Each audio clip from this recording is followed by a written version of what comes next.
Captain Jake Morrison stood on the bridge of Unity's Dawn and watched the Galactic Council station grow bigger in the view screen. The massive structure looked like a metal city floating in space around the bright orange star called Kepler Prime. Hundreds of ships from different alien worlds moved around the station like busy insects.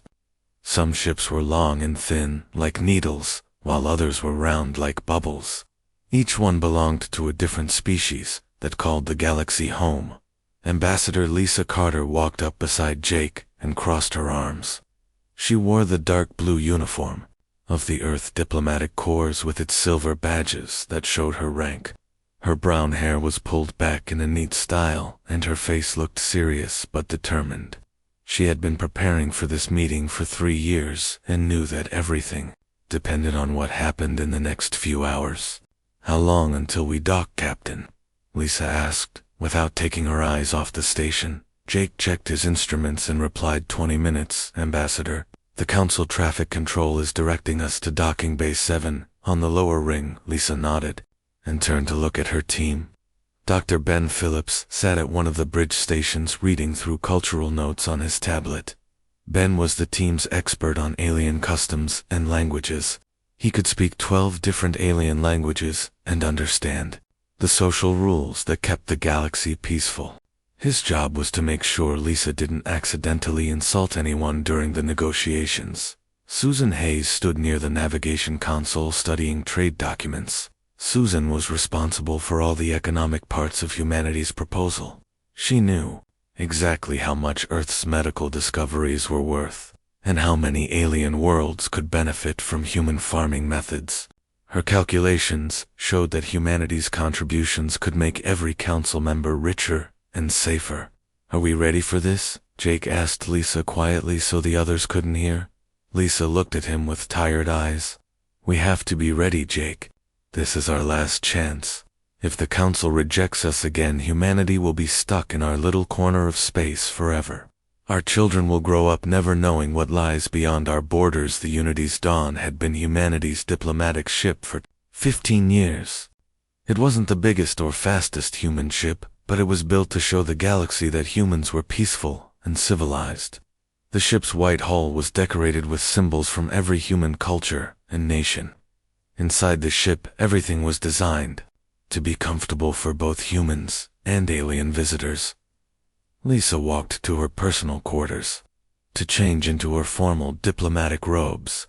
The robes were made from the finest silk on Earth and decorated with patterns that represented humanity's hope for the future. She had worn these same robes to her first meeting with the Council 20 years ago, when she was just a junior diplomat. Back then, she believed that humans would surely be welcomed into the galactic community with open arms. Those early meetings had been full of promise. The alien delegates seemed impressed by human achievements and interested in human culture. They asked many questions about Earth's history and technology. Some even visited human colonies and praised human cities for their beauty and efficiency. Lisa thought humanity was making real progress toward full membership in the Council. But something changed 5 years ago. The questions became suspicious, and the praise turned into criticism. Alien delegates began whispering about human expansion being too fast and human technology being too advanced. They worried that humans might upset the careful balance of power that had kept the galaxy peaceful for thousands of years. Dr. Phillips knocked on Lisa's door and entered when she called for him to come in. "Ambassador, I've been reviewing the latest intelligence reports from our contacts in the Council. The Zephyrian delegation has been very active in the past week. They've been meeting with representatives from at least 30 other species." Lisa finished adjusting her robes and turned to face Ben. "What kind of meetings? Private ones?" "No official records, but our sources say these Zephyrians are pushing hard for something they call the final solution to the human question." Ben's face showed his worry about what those words might mean, and the other species. "What do they think?" Lisa asked. Ben sat down heavily in the small chair by Lisa's desk. "It's mixed, Ambassador. The smaller species still support us. They remember how human peacekeepers saved them from the Scorian raids 15 years ago. but the big powers are listening to the They're scared of us. Lisa walked to her small window and looked out at the council station again. Somewhere inside that structure were the leaders of 200 different alien civilizations. Each one would have a vote on humanity's future. Most of them had never met a human or visited a human world.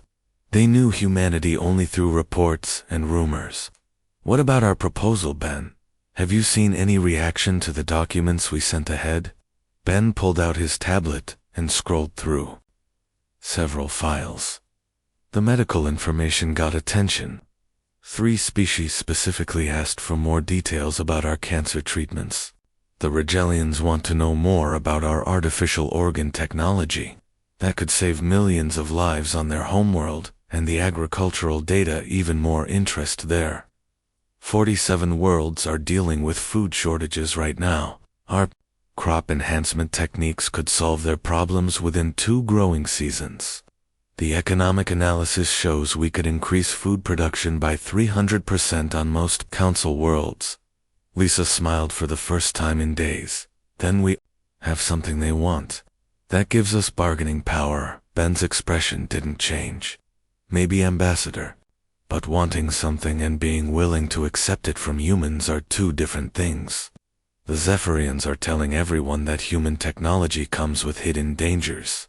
They claim our medical advances could be used as biological weapons, and our farming methods could be used to control food supplies. That's ridiculous, Lisa said with anger in her voice. We've been sharing our knowledge freely for 20 years. When have we ever used it to hurt anyone? Never, Ben replied. But fear doesn't always listen to logic, Ambassador. The Zephyrians are very good at making other species afraid, Captain. Jake's voice came through the ship's communication system. Ambassador Carter, to the bridge, please. We're beginning our final approach. Lisa took one last look in her mirror and straightened her diplomatic pin. The small piece of metal showed the earth and stars surrounded by symbols of peace. She had worn it to every important meeting in her career. Today, it felt heavier than usual. The bridge was quiet when Lisa returned. Everyone knew how important this moment was for humanity's future. Through the main view screen they could see the council station up close now. The structure was even more impressive than it looked from far away. Thousands of levels stretched up and down from the central ring where the council chambers were located.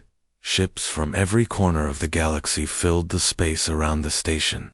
Lisa recognized the crystal ships of the Zephyrians with their sharp edges and bright lights. The Aquilian vessels looked like giant fish swimming through space. The mysterious ethereal collective sent ships that seemed to be made of pure energy, wrapped in metal frames. Docking Bay 7 is directly ahead, Jake announced. All systems are green for final approach. Lisa gripped the railing and watched their destination grow larger. In a few minutes, she would walk into the most important meeting in human history carrying the hopes of 10 billion people back on Earth, in the colonies. Remember everyone, Lisa said to her team. We're not just representing our governments today. We're representing our entire species. Everything we've worked for comes down to the next few hours. The council chamber was the largest room Lisa Carter had ever seen. The circular space stretched so wide that the far walls disappeared into shadows. Above her head, a dome of transparent metal showed the stars in the orange glow of Kepler Prime. Hundreds of different alien species filled the rising tiers of seats that surrounded the central floor where Lisa and her team now stood. The air buzzed with sounds that no human throat could make. The Zephyrians communicated through musical tones that made the metal walls vibrate. The Aquilians spoke in clicking sounds like dolphins while their skin changed colors to show their emotions. The gas-breathing Nebulan delegates whispered through speakers that translated their thoughts into words that other species could understand. Lisa looked up at the tiers and tried to count how many different beings were watching her. She stopped counting at 50 different species and realized there were at least 4 times that many present. Each one would cast a vote that could change humanity's future forever. Dr. Ben Phillips stood beside her and whispered the names of important delegates as he spotted them. Third tier left side is the Centaurian Trade Minister. She controls shipping routes through the outer spiral. Fifth-tier center is the Regilian Medical Council. They need our organ technology more than anyone else. Susan Hayes carried a case filled with data tablets that contained humanity's complete offer. The case felt heavy in her hands, but not because of its weight. Inside were the solutions to problems that had plagued the galaxy for centuries. Medical treatments that could save billions of lives. Farming techniques that could end hunger on dozens of worlds. Defensive technologies that could protect small civilizations from aggressive neighbors. The Zephyrian Prime Minister rose from his position at the highest tier of the chamber. His crystalline body caught the light from the dome above and threw rainbow patterns across the walls. When he spoke, his voice resonated through harmonic frequencies that made every being in the chamber pay attention. The Galactic Council will now hear the final presentation from the human delegation, the Prime Minister announced. Ambassador Carter, you may proceed. Lisa walked to the center of the chamber, where a small platform waited for her. The platform lifted her several feet into the air, so that every delegate could see her clearly. She activated the holographic display system, and images of Earth appeared in the space above her head. Honored delegates, Lisa began with her voice carrying to every corner of the vast room. Humanity comes before you today not as supplicants but as partners. We offer our knowledge freely to build a better galaxy for all species. The first hologram showed human cities where different alien species lived and worked alongside humans. On our worlds, every being is welcome regardless of their origin. We have learned from each species we have met, and we have shared our own discoveries without reservation. Lisa gestured, and the display changed to show human hospitals where alien doctors worked with human medical staff. Our medical advances have already saved lives throughout the galaxy. We offer complete sharing of our cancer research, which could help 43 different species. Our artificial organ technology could extend lifespans for beings whose biology was thought to be incompatible with such treatments. Murmurs of interest rippled through some sections of the chamber. The Regilian delegation leaned forward in their seats, and their large eyes focused intently on the medical data scrolling through the hologram. We offer our agricultural innovations to any world that needs them, Lisa continued. Our soil enhancement methods can increase crop yields by 300% on most worlds. Our drought-resistant plants can grow in conditions that would kill traditional crops. 47 council worlds currently face food shortages. We can help them become self-sufficient within 2 growing seasons. The display showed before and after images of barren worlds transformed into green gardens by human farming techniques. Several smaller species in the upper tiers began talking excitedly among themselves. Their worlds had struggled with food production for generations. Susan Hayes stepped forward and activated her own datapad. The economic benefits of human integration would strengthen every member of the council, she announced. Our trade routes connect distant regions of the galaxy. Our shipping methods reduce transportation costs by 60%. Our manufacturing processes use resources more efficiently than traditional methods. Lisa felt hope growing in her chest as she saw positive reactions from many delegates. Surely they could see the benefits that humanity offered. Surely they understood. That cooperation made everyone stronger. But then the Aquilian representative stood up. His skin flashed bright red, which Lisa knew meant anger or aggression. The council has heard enough promises, he declared. Humans expand too quickly and claim too many worlds. Their colonies grow larger each year, while they say they come in peace. The Centaurian delegate joined him. Human trade ships appear in every system. They offer better prices than established merchants and drive local businesses to bankruptcy. They call this cooperation, but it looks like economic conquest to us. Lisa tried to respond, but the Zephyrian Prime Minister raised his hand for silence. The Council has already reached its decision regarding humanity's application for full membership. We did not gather here to debate, but to announce our final verdict. The words hit Lisa like a physical blow. No debate, meant no chance to address the concerns that had just been raised. No opportunity to explain human intentions or negotiate compromises. The decision had been made before she even entered the chamber. The ethereal collective has shared their visions of possible futures, the Prime Minister continued. Their abilities to see across time show humanity's inevitable expansion throughout the galaxy. Within 3 centuries, humans will control more territory than any other single species. Their technology will surpass our own, and their military will threaten established civilizations. Lisa felt her team tense behind her. The ethereal collective's predictions had never been wrong, but they also had never been used to justify preemptive punishment of an entire species. Therefore, the Council votes on the following measures, the Prime Minister announced. First, humanity is denied full membership in the Galactic Council. Second, human expansion is limited to their current star system and 3 existing colonies. Third, trade sanctions will be imposed to prevent human economic dominance. Fourth, human ships will be prohibited from entering Council space without specific permission. The voting began immediately. Species after species announced their support for the restrictions. The Zephyrians voted yes. The Aquilians voted yes. Even some of the smaller species that had seemed interested in human medical technology voted yes. Out of fear of being left behind, Lisa watched the vote count rise on the display screen. 237 species voted in favor of the restrictions, only 18 voted against, and most of those were small civilizations that humans had helped defend from pirates and raiders. When the final vote was announced, Lisa felt the dreams of 20 years crashing down around her. The galaxy that had seemed so welcoming when she first arrived now felt cold and hostile. The beings who had once called themselves friends now looked at her with suspicion or pity. Ben Phillips stepped up beside her and whispered, "Ambassador?" "What are your orders?" Lisa looked around the chamber one more time. She saw fear in the eyes of beings she had worked with for decades.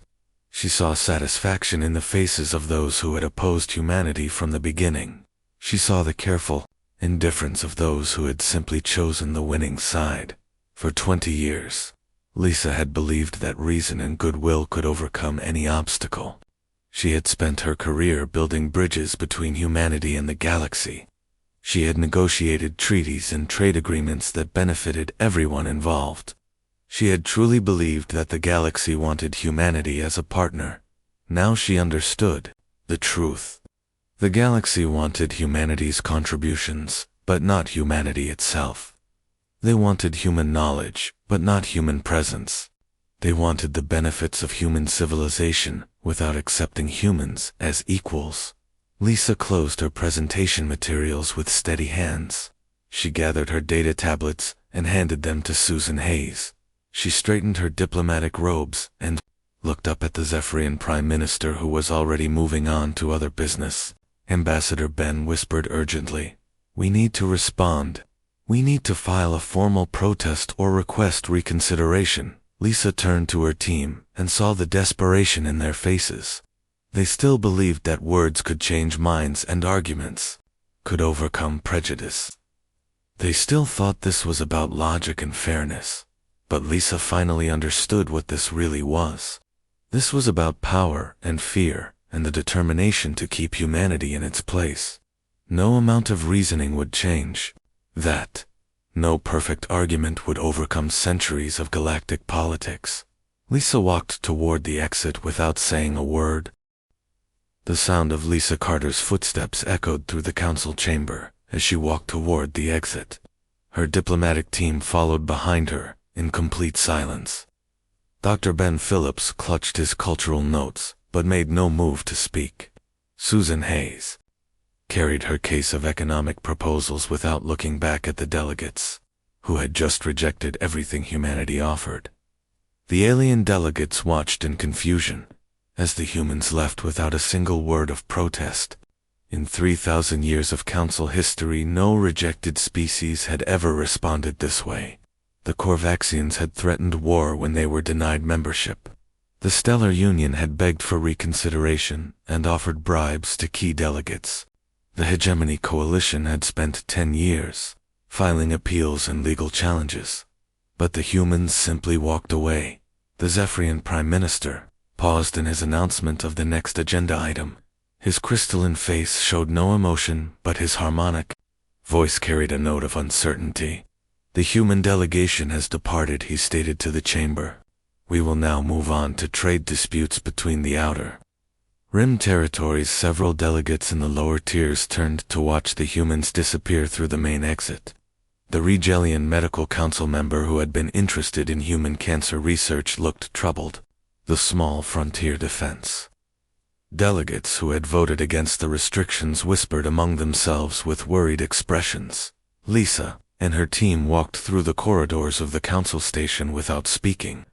Other beings they passed in the hallways tried to catch their attention. A Centaurian trade official who had worked with Susan on shipping agreements approached them, but Lisa kept walking. An Aquilian diplomat who had been friendly with Ben for years called out a greeting, but received no response. The humans moved through the station like ghosts. They acknowledged no one and responded to nothing. Their faces showed no anger or sadness or disappointment.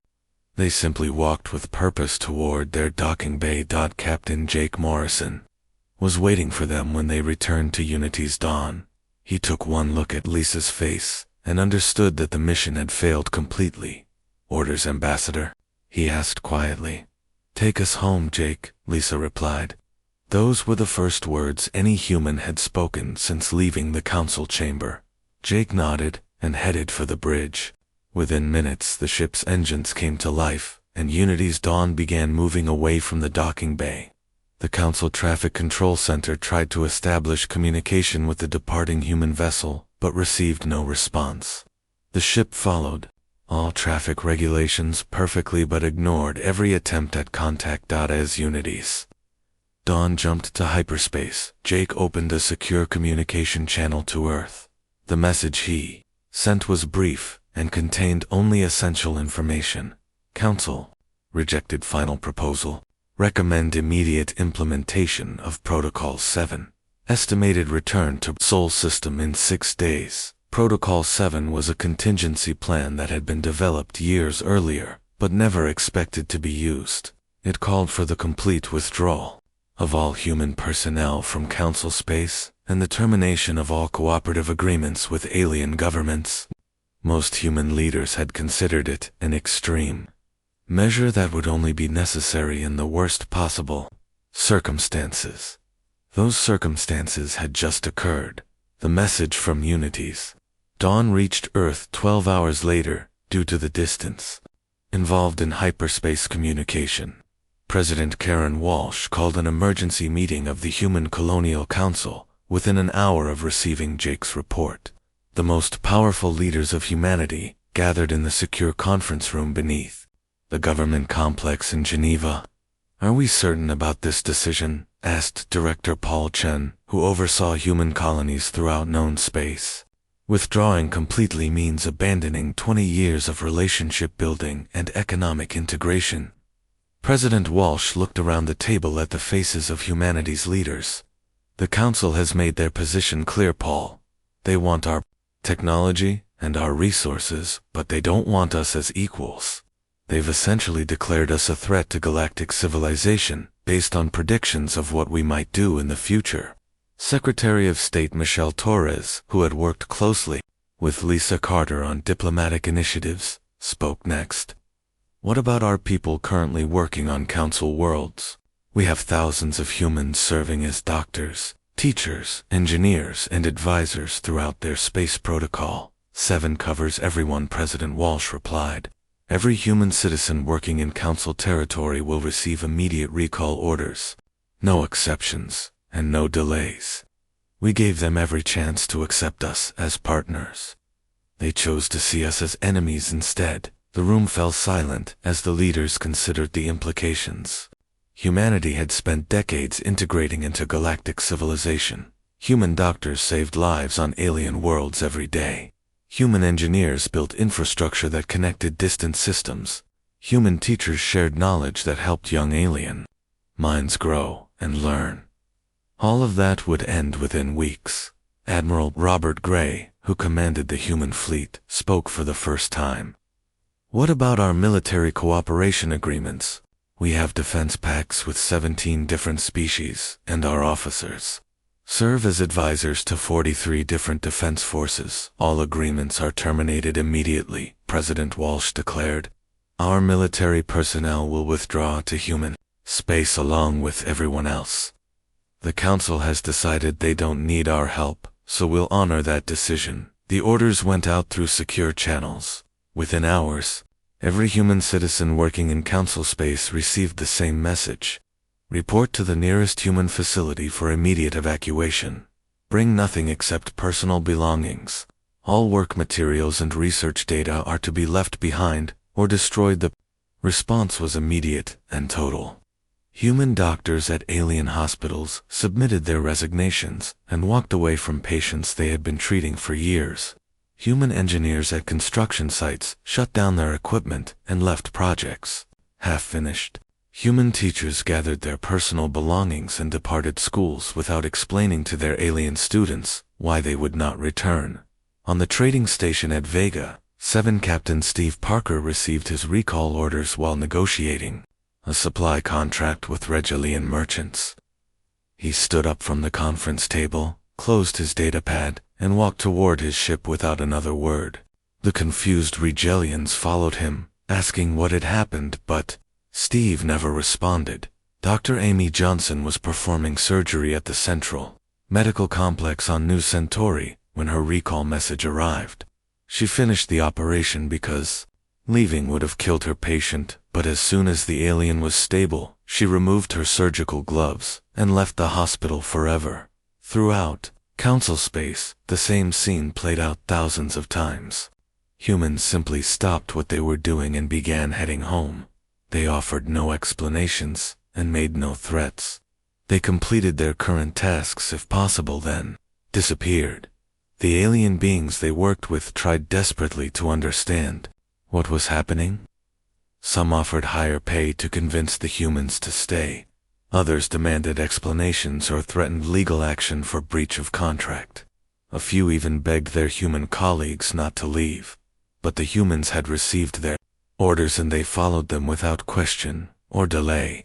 Within 72 hours of the Council vote, every human in alien space was aboard a ship heading back to the human colonies. The Council leadership initially dismissed the human withdrawal as a temporary tantrum. The Zephyrian Prime Minister issued a statement saying that humans would return once they realized how much they needed access to galactic markets and resources. The Aquilian Trade Ministry predicted that human merchants would resume business within a month when their economic losses became too severe to bear. But as days passed and no humans returned, the scope of the withdrawal became clear. This was not a negotiating tactic or an emotional reaction. This was a complete and permanent separation between humanity and the rest of the galaxy. The monitoring stations that tracked ship movements throughout Council space reported the same pattern everywhere. Human vessels were departing, but none were arriving. The steady flow of human trade ships that had connected distant worlds for decades had stopped completely. Even more disturbing were the reports from human colonies within Council territory. The 3 worlds that humans had been allowed to keep under the new restrictions were being evacuated. Millions of human colonists were abandoning their homes and loading everything they could carry onto transport ships. The Council had expected humanity to retreat to their assigned worlds and accept their diminished status.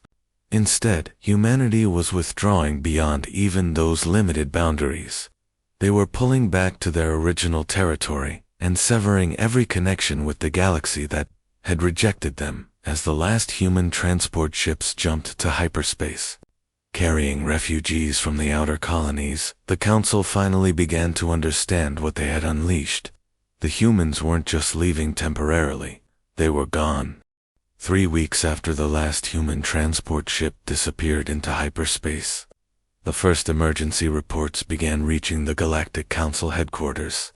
The Mineral Guild of Titans sent an urgent message stating that 17 mining operations and the outer rim had shut down without warning.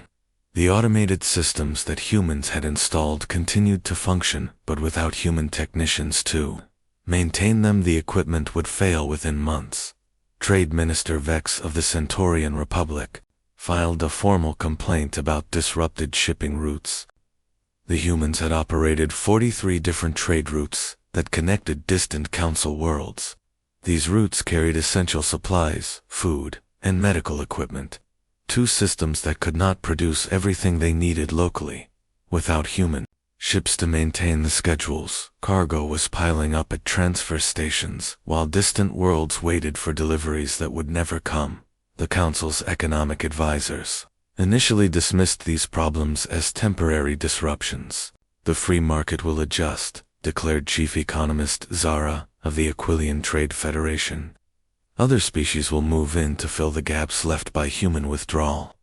We may see some short-term inconvenience, but the galactic economy is stronger than any single species. But the problems kept getting worse instead of better. The Rigelian Medical Council sent desperate messages requesting immediate assistance. Their primary hospital on New Rigel was facing closure because human doctors had comprised 60% of their medical staff. The humans had taken with them knowledge of surgical techniques that existed nowhere else in the galaxy. Patients with complex conditions that only human medicine could treat were dying, while alien doctors struggled to understand procedures they had never been taught. On the agricultural world of Ceres Prime, the situation was even more dire. Human farming specialists had spent 10 years transforming the planet from a barren rock into one of the most productive food sources in the galaxy. The crop enhancement techniques they developed allowed plants to grow in soil that had been considered worthless.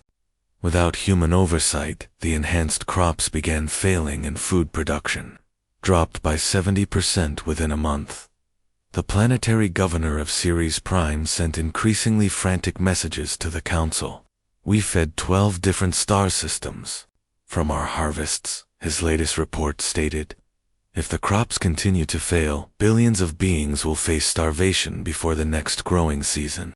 We need the humans to return immediately, or we need access to their agricultural data. But accessing human data proved impossible. When the humans withdrew, they had taken all their research with them, or destroyed it completely. The computer systems they left behind contained only basic operational information.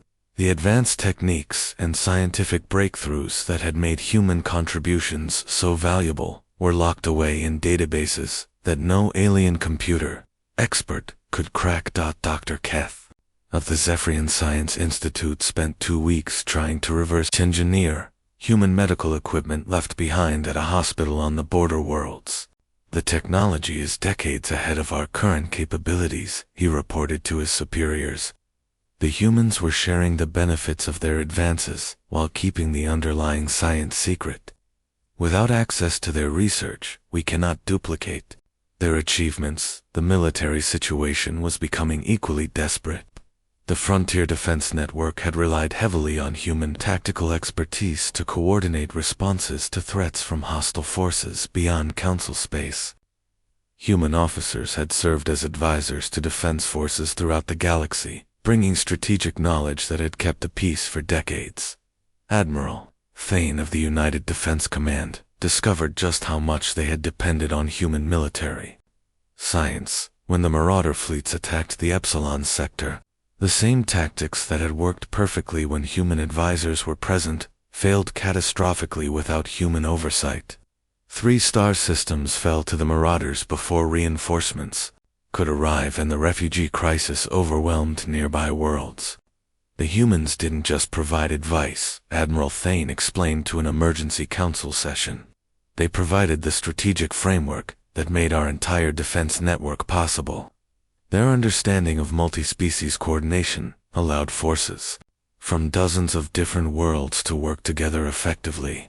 Without that coordination, we're just a collection of separate armies trying to fight a unified enemy. The ethereal collective had remained silent since the human withdrawal began, but their representative finally spoke at the emergency session. Our visions of the future have changed, the ethereal being announced in a voice like whispered wind. The timeline where humans conquer the galaxy has vanished completely. In its place, we see darkness spreading from the edges of known space. We see worlds falling to chaos, and civilizations crumbling under the weight of problems they cannot solve alone. The Zephyrian Prime Minister, who had led the vote against humanity, tried to maintain his confident demeanor. "These are temporary setbacks," he insisted. "The galaxy survived for thousands of years before humans arrived. We will adapt and overcome these challenges without their help." But private reports from Zephyrian colonies told a different story. The crystal beings had been among the first to benefit from human medical advances because human doctors had discovered treatments for a genetic disease that affected young Zephyr.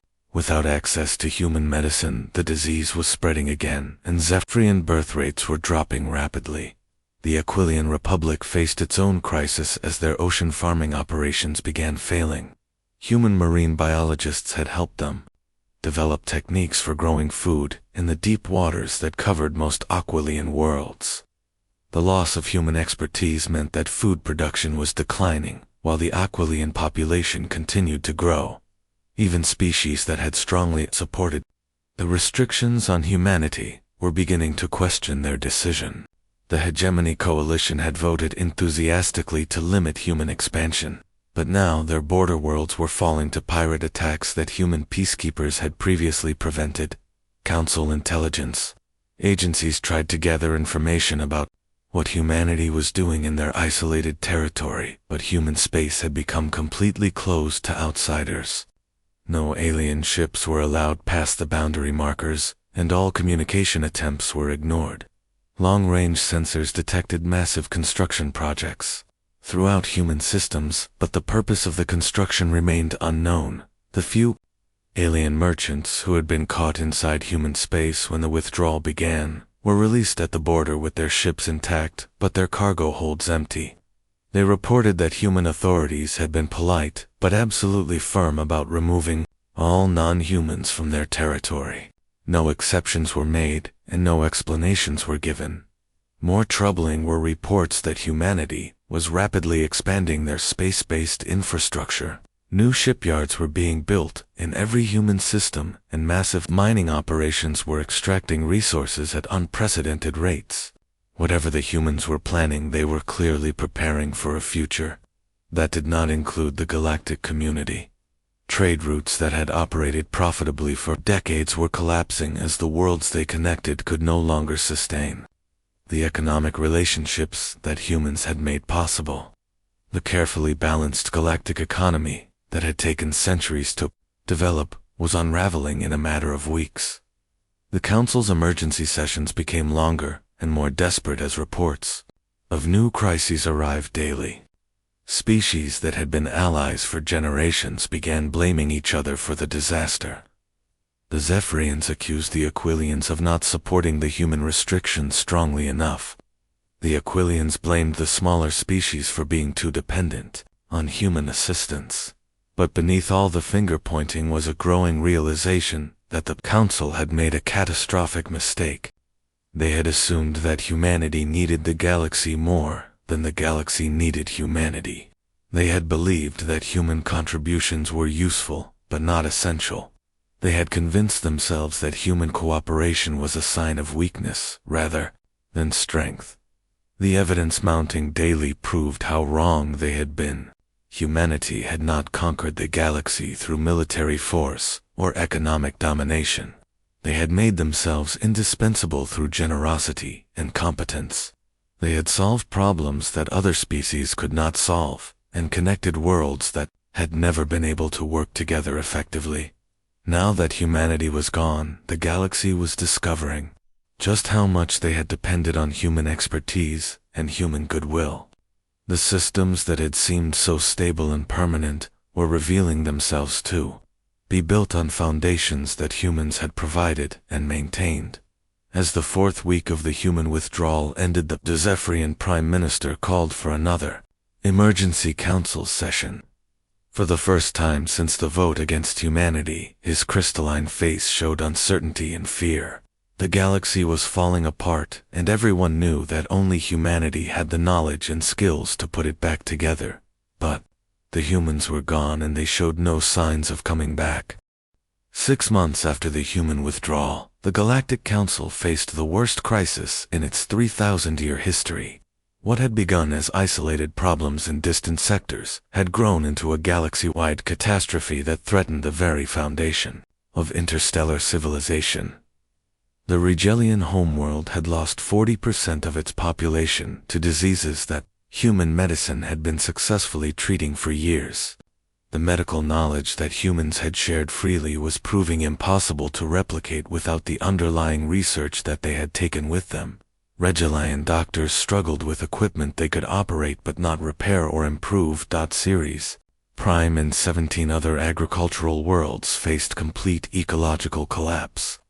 The enhanced crops that humans had developed were dying, as their genetic modifications required constant adjustment based on environmental changes. Without human agricultural scientists to monitor and modify the plant's entire food webs were breaking down. Billions of beings throughout the galaxy faced starvation as the most productive farming worlds became barren wastelands again. The military situation had deteriorated beyond anyone's worst predictions. The marauder fleets that had been contained at the galaxy's edge for decades were pushing deeper into council space with each passing week. Without human tactical coordination, the various species' defense forces could not work together effectively. Each world fought alone, using strategies that had been designed for cooperative warfare, but were useless in isolation. Admiral Thane submitted his resignation after losing the Battle of Proxima Station. "We are not one military force," he wrote in his final report. "We are 200 separate armies speaking different languages, following different doctrines, and pursuing different objectives. The humans were the thread that wove us together into something stronger than the sum of our parts. Without them, we are weak and divided." The economic collapse was even more devastating than the military defeats. Trade routes that had connected the galaxy for centuries were abandoned, as species could no longer coordinate the complex logistics that interstellar commerce required. Worlds that had specialized in producing specific goods found themselves unable to trade effectively with distant partners. The Centaurian Republic declared bankruptcy after their shipping industry collapsed overnight. Without human navigation techniques and maintenance protocols, their space fleet became stranded at distant ports.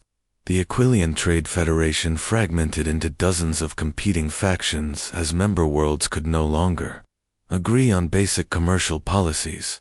Most shocking of all was the discovery that human influence had extended far beyond what anyone had realized. Dr. Keth of the Zephyrian Science Institute spent months analyzing the computer networks that connected council worlds and made a terrifying discovery. Human software engineers designed or improved every major system we use, he reported to the emergency council session. Communication networks, transportation management, defense coordination, medical databases, agricultural monitoring systems. All of it runs on code that humans wrote or modified. The implications were staggering. As human-designed systems began failing without maintenance and updates, the basic infrastructure of galactic civilizations started breaking down. Planets lost contact with their colonies. Trade computers crashed and could not be restored. Military databases became corrupted, and tactical information was lost forever. The Ethereal Collective provided the most disturbing news of all during their final appearance before the council. "Our visions now show only darkness," their representative announced. "The future where the galaxy prospers and grows has vanished. In every timeline we can perceive civilization, contracts and worlds are abandoned. The great age of interstellar cooperation is ending." Desperate to find some solution, the council voted to send a diplomatic mission to human space. The delegation included representatives from every major species and carried the most generous offer in galactic history. Humanity would be granted full council membership with permanent seats on all major committees. Human colonies would be allowed to expand without restriction. All trade sanctions would be lifted, and humans would receive preferential trading status throughout Council space. The delegation's ship reached the boundary of human territory 3 days later, but was stopped by automated defense platforms that had not existed during the withdrawal. The platforms transmitted a simple message that was repeated in every galactic language. This space is restricted to human vessels only. All non-human ships must leave immediately, or face defensive action. Ambassador Trell of the Aquilian Republic tried desperately to establish communication. We come with an offer of full membership and complete restoration of human rights, he broadcast on all frequencies. The Council acknowledges its error and wishes to make amends for the injustice that was done. The response came 12 hours later in the form of a single transmission from somewhere deep within human space. The message was brief and delivered in Ambassador Lisa Carter's unmistakable voice. The Galactic Council's communication has been received and logged. Humanity acknowledges the Council's change in position, but has no interest in renewing diplomatic relations at this time. That was all. No negotiation was offered. No conditions were stated. No timeline was given for possible future discussions. The delegation waited at the border for 2 weeks, hoping for additional communication, but none came. Eventually they returned to Council space with the crushing news that humanity had rejected the most generous offer in galactic history. The intelligence reports that followed painted an even more sobering picture of what humanity had accomplished during their isolation. Long-range sensors detected massive industrial expansion throughout human systems. New colonies were being established at an unprecedented rate, using resources and technologies that appeared to be decades ahead of anything that Council possessed. Most disturbing of all were the energy signatures detected from the heart of human space. Whatever humanity was building required power output levels that dwarfed anything in Council territory. Some analysts speculated that humans were constructing megastructures around their stars. Others worried that the energy readings indicated weapons development on a scale never before seen. The final blow came when intercepted. Human communications revealed the true scope of their technological advancement. In 6 months of isolation, humanity had made scientific breakthroughs that should have taken decades. Their computer systems were generations ahead of Council technology. Their medical knowledge had advanced to the point where they could cure diseases that Council species considered incurable. Their engineering capabilities allowed them to build structures that defied conventional understanding of physics. The humans had not needed the galaxy to survive and prosper. The galaxy had needed humanity. The Zephyrian Prime Minister who had led the vote against human membership stood before the Council chamber for the last time. His crystalline body no longer caught and reflected light as it once had.